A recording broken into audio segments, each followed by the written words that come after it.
Welcome to the WRAL Daily Download. I'm Luis Fernandez. Candidate filing has begun for the 2026 election cycle, and closely watched Republican primaries are starting to shape up in North Carolina. Former state and national Republican Party Chairman Michael Whatley filed to run for the GOP nomination for the state's open U.S. Senate seat.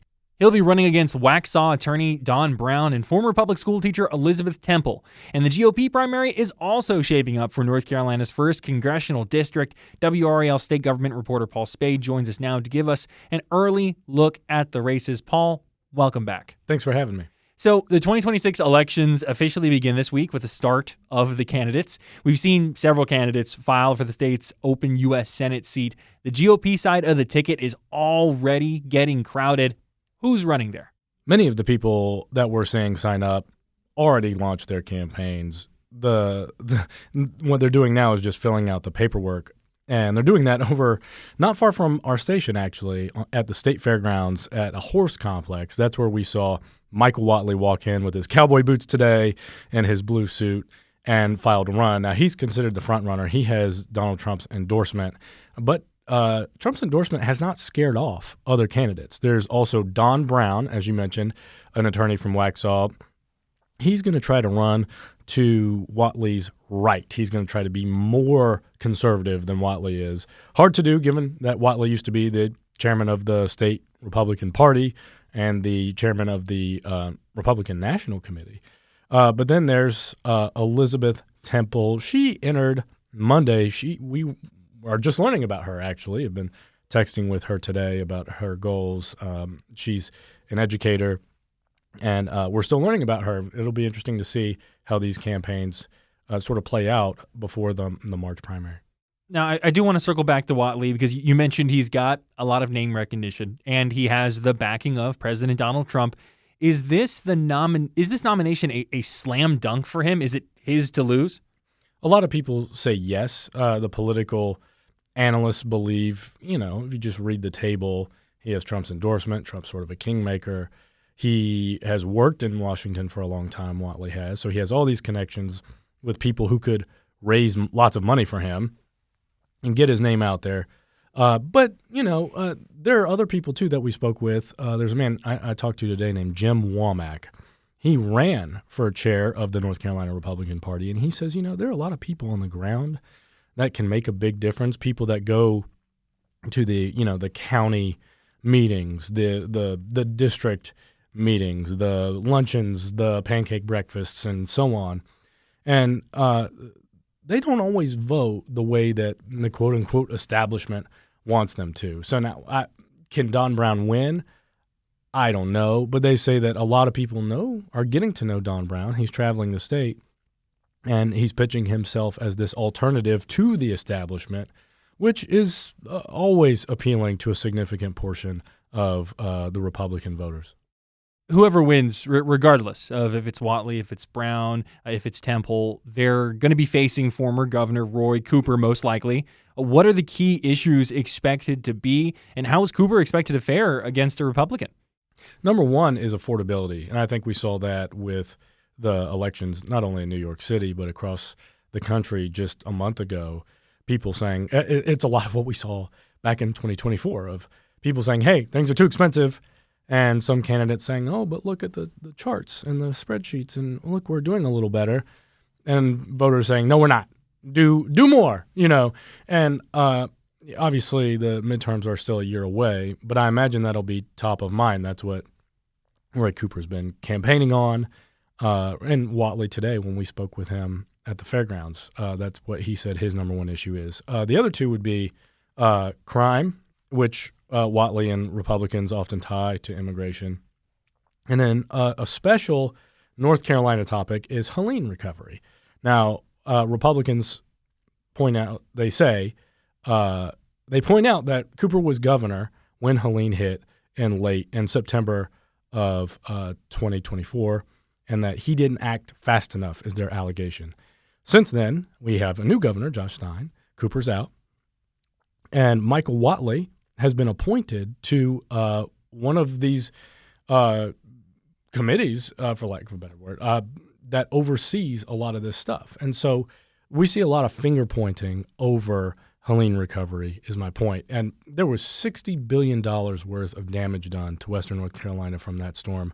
We've gotten maybe somewhere between 15 and 20 billion. So there's a lot that still needs to be done and that hasn't been done yet. And so it'll be interesting to see just who comes out on top there. Maybe it's a wash. Maybe both sides say, you should have done more. You should have done more. We'll see. But we'll see some of that. That'll be a special, I guess, topic that North Carolina gets that some other states won't see during the midterms next year. 11 months for it to all get sorted out there. Let's take a quick break. When we come back, we'll hear about the GOP contenders for a closely watched congressional race. Stick around. Welcome back to the WRAL Daily Download. We're talking with WRAL state government reporter Paul Specht about the 2026 elections. Okay, Paul, the field for another Washington race, the state's first congressional district, is also shaping up. We learned that incumbent Democrat Don Davis is expected to seek reelection to the seat, even though his house was drawn out of the district. Who's running on the Republican side? Right. We are today... we saw Eric Rouse. He's a Lenoir County commissioner. He signed up, drove from out there, and put his name on the ballot. He's expected to face Bobby Hanig, who's a state senator. He sort of made a name for himself during the Shrimp Gate episodes this year down at the state capitol, and that's a reference to this bill that would have pushed shrimpers further offshore that many people opposed, including Hanig. And then there's Rocky Mount Mayor Sandy Robertson, and he's run before. But those are the three: Hanig, Robertson, and Rouse. And there's no endorsement in that race yet, so we'll be watching to see if Trump puts his finger on the scale there to try to get one of them over the finish line.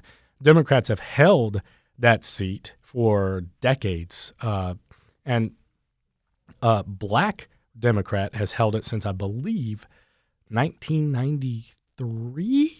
Don't quote me. But decades. Right. And so Don Davis, the map has been redrawn to give his opponent a better shot at winning.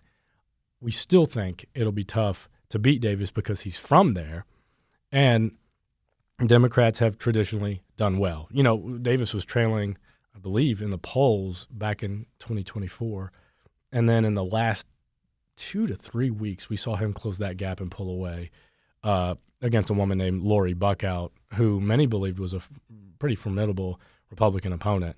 So nothing's a given, especially when Trump is president and especially in midterm years. So you'd say no GOP favorite yet, though, at this point? Still too early? Hanig may have some name recognition down there because he, goes to the legislature and represents Eastern North Carolinians on a higher platform, if you will. But I still think it's anyone's game. It depending on what outside groups come in, who spends the most money, and who, whether or not we see a Trump endorsement. What are the issues in that race in particular going to be now that that district has been redrawn? One thing we've seen talked a lot about is immigration and crime and inflation, right? But also agriculture. Our state's a big agriculture producer, one of the top agriculture states in the country.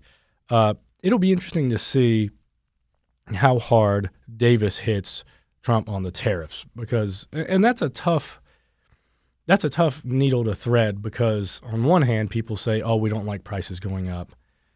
On the other, they say, oh, well, we do want more jobs here in the U.S., and the notion of, America first appeals to a lot of people. So I think it will be interesting to see whether or not the Republicans and Democrat Don Davis incorporate that into their messaging next year. Candidate filing wraps up on December 19th, and it's going to be an interesting few weeks and months ahead. Election season is here. Paul, thank you so much. Thank you.